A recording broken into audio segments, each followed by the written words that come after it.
Hi there, my name is Jamie Mackay and I lead the postgraduate learning and teaching programmes at the Royal Conservatoire of Scotland.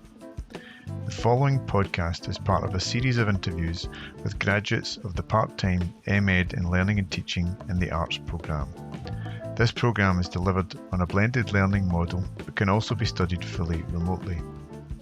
All participants on the programme have a role as an arts educator, and the programme is designed to help them develop their teaching practice and their arts practice, and it culminates in a self-designed final project.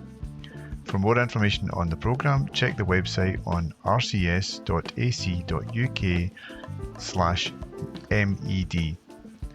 In this podcast, I'm very pleased to be speaking with Lindsey Stirrat.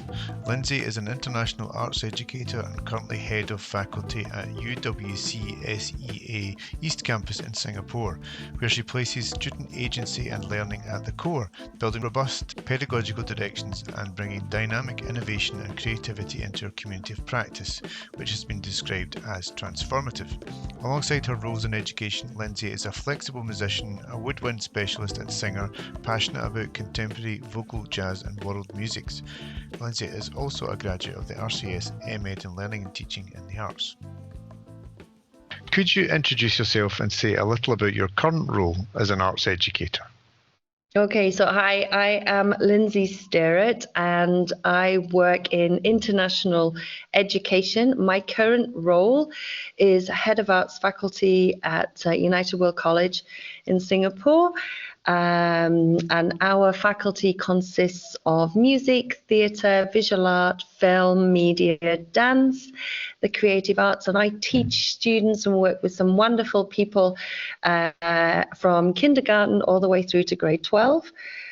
We are part of the International Baccalaureate Organisation, and our educational programmes, our learning programs are the primary years program, the middle years program, and the International Baccalaureate diploma program for students, like I said, from the age of 4 up to 18.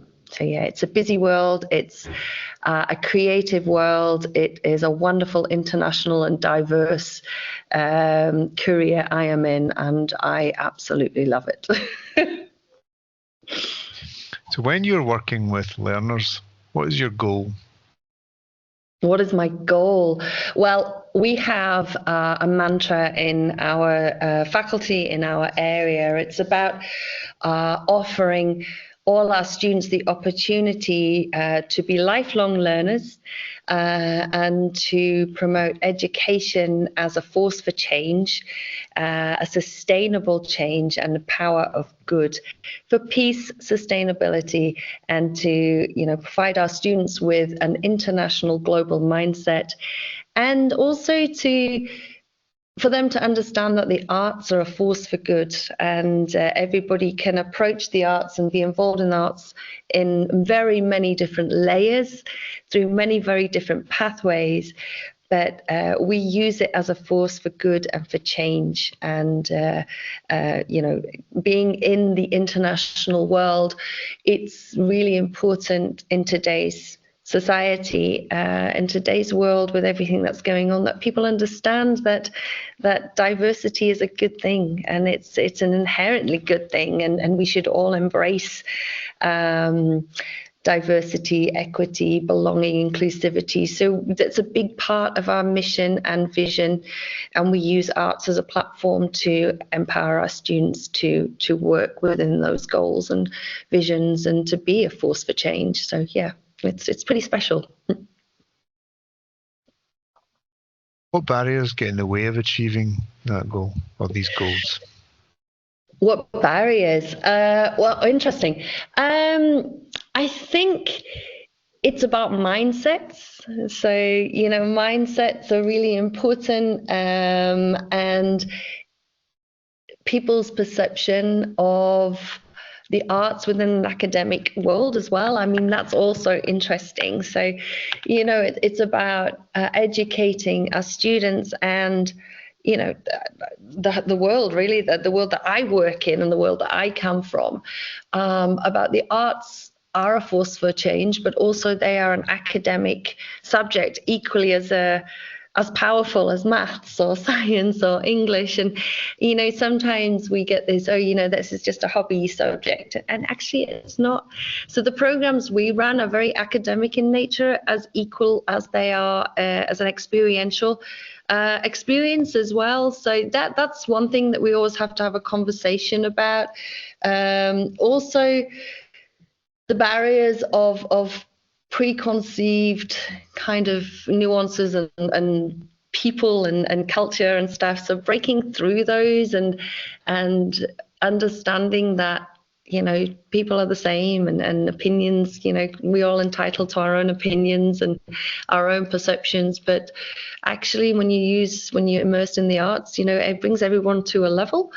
The barriers of within like an academic program, an international education program such as ours, is that balance across the subjects as well. That's kind of like a very transactional thing that I'm working with at the moment with other people in my world who perhaps see as just, arts is just an add-on, and it's not that. It's very much not that. So it's about education, that we are here and we are here to stay in our programs, and we are here to kind of be just as important as other academic areas. So that's just one barrier that I'm working with at the moment, but also, people's perception of what is a strong, positive music curriculum for 4-year-olds and what that looks like, vertically through to 18-year-olds, for example. So these are some of the barriers that we're just trying to work with and chip away with, particularly in today's society where, arts education is being cut. And funding is being cut, and where I am is it's not so prominent, but I work with other colleagues here where I am at the moment. The funding is being slashed, so it's those real quite physical, important barriers, but also it's important to keep these programs alive and going. Yeah. So what strategies do you use to help you achieve your goals and or deal with these barriers? Well, I work with brilliant people.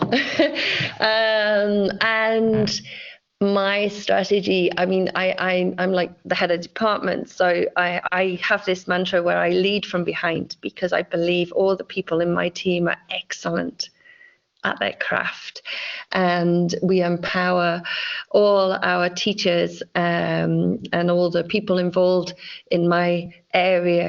They are all excellent at what they do, and I trust them. So 3 things: I trust, I empower, and I lead from behind, because that way you have people who want to be here, people who feel included, people who feel that they are bringing something really important. And I've got people on my team who have been here for 20 years, and then people who have just started 6 months ago. And to me, everybody is included. So we really open, collaborative, teamwork, trusting empowerment.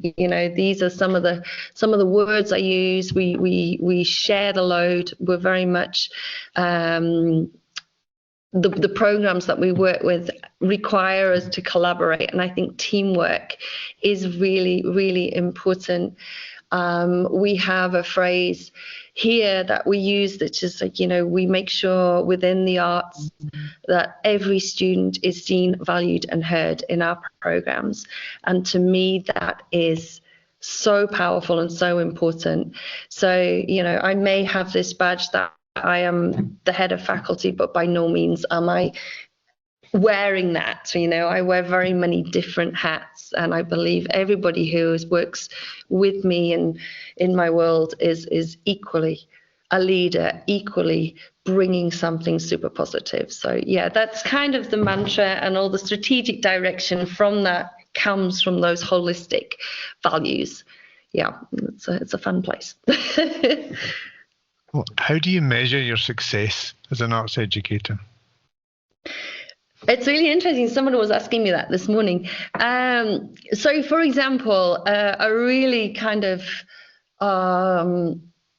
positive kind of measurement that we've had is we run our middle years program. So middle years is a middle years program within the IBO, and it becomes optional when students are 14, 15 and 16 to take the arts subjects. So I teach music, I teach also integrated arts and a program called industry arts, which is very much born from after the pandemic, where students had to learn to be self-managers, entrepreneurs, get online, learn the tech side and the production side of it, and basically, work in different mediums.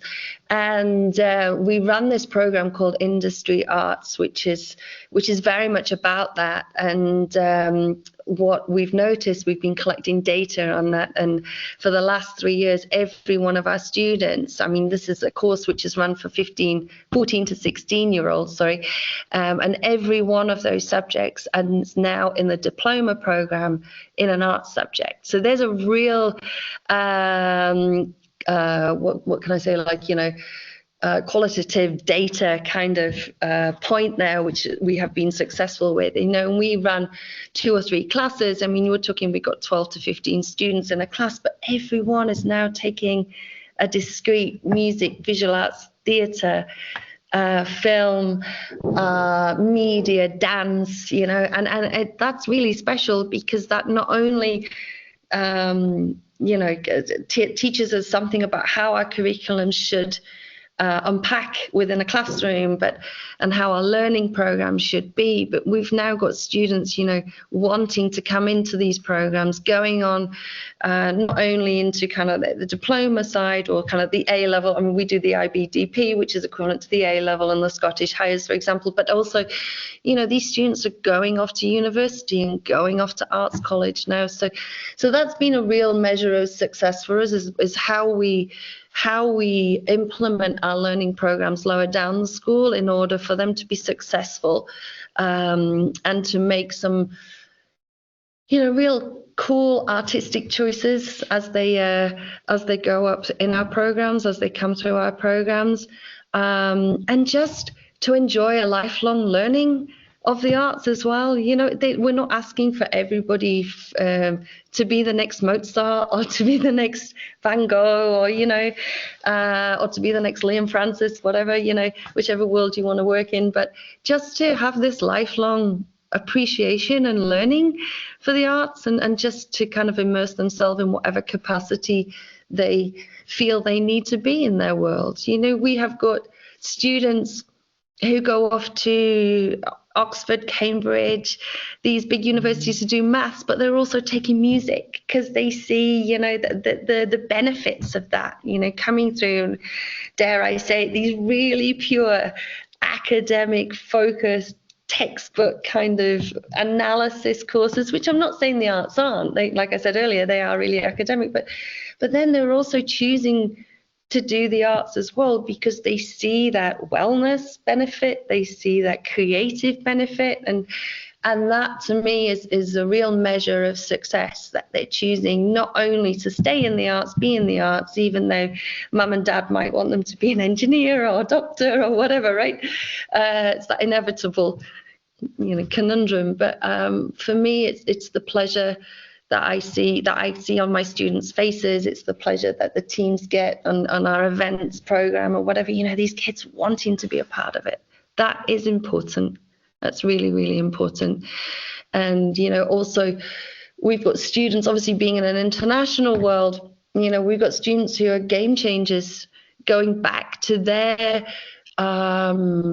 kind of programs, their worlds, and we run this national committee program where we take in scholars from less fortunate places, such as we have been, benefited from, and they come in and they immerse themselves in our programs, and many of those take the arts, and then they take all that back and they use it to be the change in their world. Or, for example, we ran an initiative for peace program here, and the arts are heavily involved in that, in curating kind of experiences for students, and then they're taking that back into their world and using the same sort of models and the same sort of experiences and the same sort of resources, and actually going and doing something good with it. So yeah, it's pretty special. Indeed, thank That's you. what I think success is. Great, thank you. How would you describe the ideal relationship between you and your learner? Again, trust. Obviously, you need to set the expectation. We have very creative conversations with my students, and my team do with our students that we work with. It's about empowerment. We run inquiry-based programs. So the IBO is an inquiry-based program. So it's very much teacher skills, teacher facilitator, over to the student to inquire as to how that might take their next stages in learning. So it's really practical, it's really hands-on, and it's really important that students feel like they are in charge of their learning. So for me, it is very much establishing that relationship that I'm the one, perhaps the facilitator with the delivering the skills, knowledge, but they're the ones who are taking that skills, knowledge, and turning it into understanding, and then inquiring into the next steps that they want to do. So we are very conceptually based as well. So we have, for me, it's about helping students to have that transfer of skills to other areas. So there's a lot of life skills and a lot of essential skills going on in our world. So my relationship is very much a positive, collaborative one, where I am not the enforcer of this in a space. It's all about how can I empower you to take charge of your learning and to take charge of your next steps. And that, for me, I think is a real powerful thing in the classroom, when I can actually step back and say, you've got these skills now on this instrument or on this ensemble or in this world with creating, or in this world with performing, and I can just go, yeah, and they'll say, oh, I've had a student today who was putting together a recital for their diploma program, and they're like, well, I really want to include some ethno music approach. I've been learning the oud, and I really want to kind of use that, and I'm like, that's great, let's look at what the Arabic scales look like, let's look at kind of that. And then they've gone away and said, well, actually, I've created this using this, and I'm like, you don't need me anymore, right? So that is a beautiful thing when they are just so proud of their work, and they're so empowered to be these creative learners, but these inquirers. I think that word inquiry into your own learning and direction is really a powerful tool to have in a classroom of young people who are in an arts classroom. Yeah. Thank you. What job title are you most comfortable with? Dog's body. No, we all roll up our sleeves. What job title? So funny. I am creative innovator, supporter of all.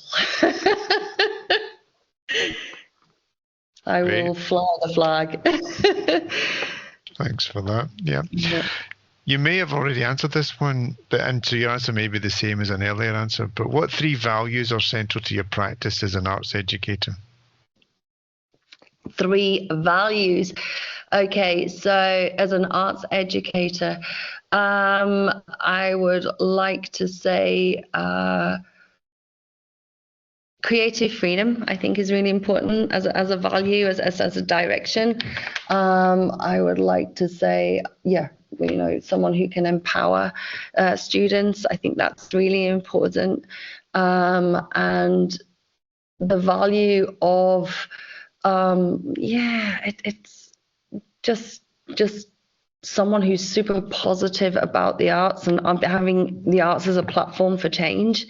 I always, there's a quote that Nina Simone made, and I use that a lot in the classroom. It's an artist's duty to reflect the times and to be the change. And I think, people, I'm always banging on about that to my students, and I think they see that. They always say, "Oh, it's Miss Stirrat, she's being the change through the arts." So, but I also think you've got to have an enthusiasm to do it, right? You've got to want to do it, and you've got to kind of just understand that young people need challenging, and young people need to understand how the arts can be this platform to kind of do good in the world, and that is such an inherently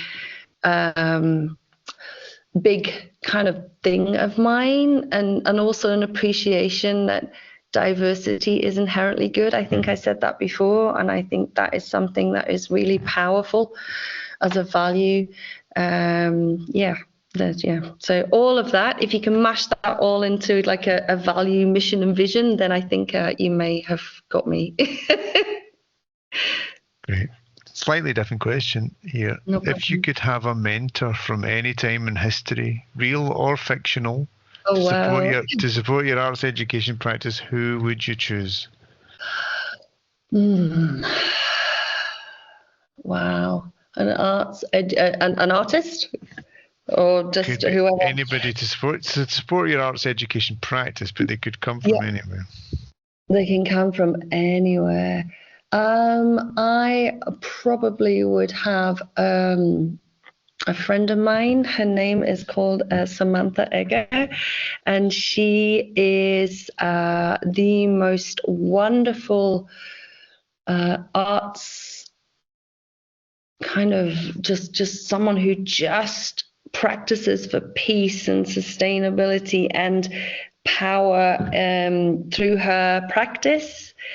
So her community of practice, she's a teacher, but she also is a professional pianist as well. And she takes the works of underrepresented artists or people who should be, put on a platform, and she will educate and talk about how these perhaps underrepresented people are equally important. She's all about equality and kind of pushing through, but man, she's just a beautiful musician and a beautiful soul, and she manages to capture those two together. She's really inspiring, and she's been a great coach for me, and she's been a great inspiration in the way she's taking works and practice and pedagogy from people who perhaps are underrepresented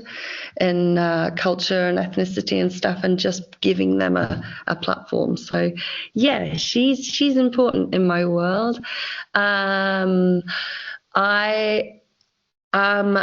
husband is a maths teacher, but he is the biggest supporter of the arts that he is just so he keeps me level, but he is just a champion for arts education, even though he's working in a completely different area. And for me, having somebody in my world who I can just know will give me honesty and truth and say this is where I see it from an objective eye and kind of perspective as well. So yeah, those two people, very personal one and very professional relationship with those two people. So yeah, it's good. Can I just check the spelling of Samantha's second name? Just Egger, E-G-E. E-G-E, yeah. Yeah, great. Egger, yeah. She is. She's pretty inspirational. Thanks, Lindsey. Okay, so following on from that question, if you could ask them, now you've got two people there, if you could ask them one question, what would it be? Ask who, sorry, those people who inspire me, Yeah, or you're the mentors. If you could ask the mentors one question. Now, obviously, you've got access to one of them more regularly yeah, than the other, possibly. But I'm if you so could busy ask, on everything. so it might be the same question to both, or it might be different questions. But if you could ask them one question, what would it be? Okay, so yeah, where do you see arts education going in the next 5 years, 5 to 10 years? Where do you see that? I think that's important because people are talking about the future of education very much nowadays.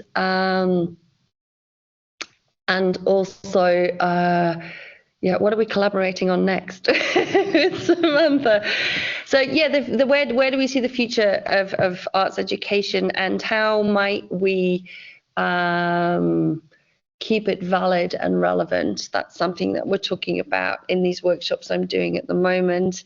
And it's very interesting. I was talking to Samantha the other day because on a project that's coming out of Shanghai, where they have been recording these amazing students of piano who can play pretty much every piece from all the greats that ever were. You know, it's really, really interesting, and machines are recording them and turning it into like an AI tutor, and they're professing that in 6 months, if you use their program, you know, you can be the next Mozart just by working on that. So it was a really interesting conversation about how much AI is going to take over the teaching of music, for example, and to what extent is that beneficial for students, you know, the technicality and the quality, but what about the human essence of performing music and the expressive essence of performing music? So yeah, that was also a very interesting conversation. So that was one thing we were, you know, the questions that were coming up recently about the importance of AI in education, because I do think it's got a place, but I also think to what extent is it taking over human kind of, you know, the human input as well. So yeah, that's a good question to kind of dig into a little bit. Yeah, so you've kind of begun to answer this one, but the next question is, how do you think they would answer? So you've got the question, where do you see arts education going in the next 5 to 10 years?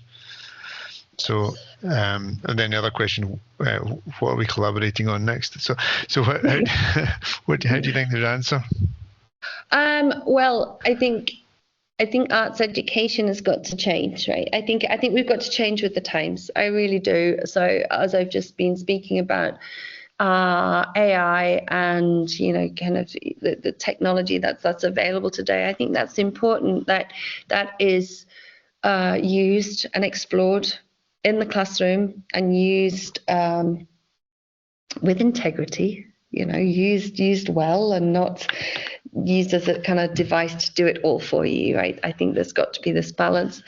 So yeah, I think that's important that for us as arts educators, and take my music classroom for example. In diploma music, we've just introduced music technology as a strand, and students can come in and actually use technology throughout their whole diploma program, as they use it for research, obviously, they use it to create, they use it to perform with. But I also feel it's really important that, you know, they have that instrumental skill or that voice skill as well. I think those two are really, really important. And that's the argument, because someone has actually just, you know, in these workshops that I'm actually in at the moment, has said, well, actually, we're in the new age of virtuosos, and then their instrument is their laptop.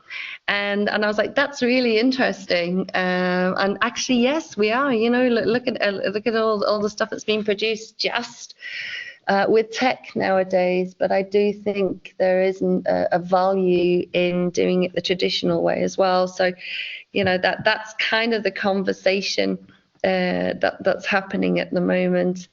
And what's next? Well, we're actually putting on a course that we run is called Industry Arts, and I think that is really an interesting area to explore the creative industries and how, as an artist or someone who's in the arts, the flexibility that's needed and the self-entrepreneurship, like I said, the business side of it and the technological side of it that we all need to kind of survive in this world. So we are actually looking at pathways now which blend that traditional route and a technological route, a technology pathway as well. And we're actually devising new strands of our learning programs to embrace all that.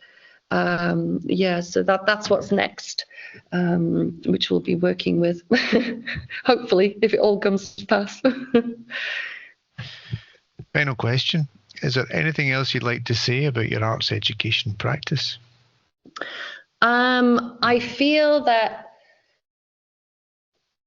if you are in arts education, for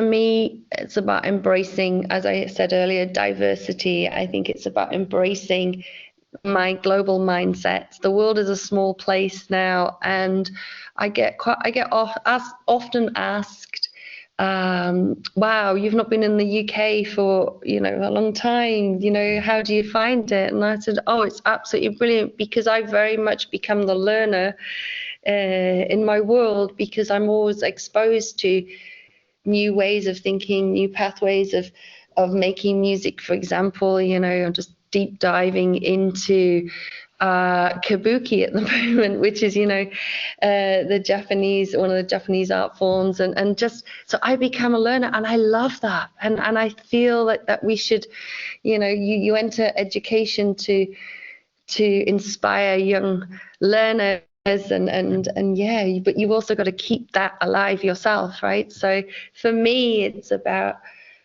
what's next? What can I? I'm trying to learn. I call it the global jukebox. I'm trying to embrace lots of different cultures and lots of different worlds. Music, for example, or artists or practitioners, and I feel that is something that is really important in my world, and something that I think, particularly if you're in arts education, that everybody should be jumping in with and just seeing what's out there, because it's a beautiful place in the arts. It is a really, really beautiful place. I also want to say that,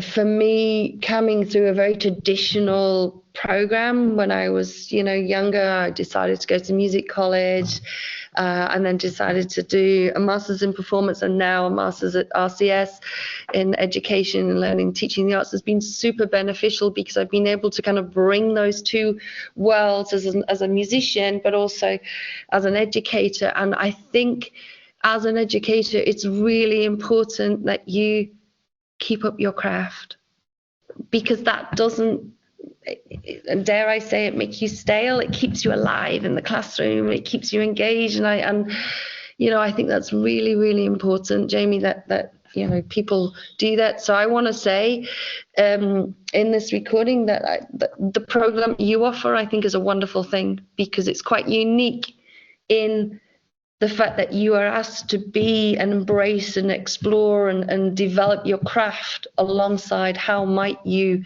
input those skills into education. And I think it's really, really important things. So keep it up. Thank you for that, Lindsey. For more podcasts in this series, go to portal.rcs.ac.uk/arts-educator-interviews.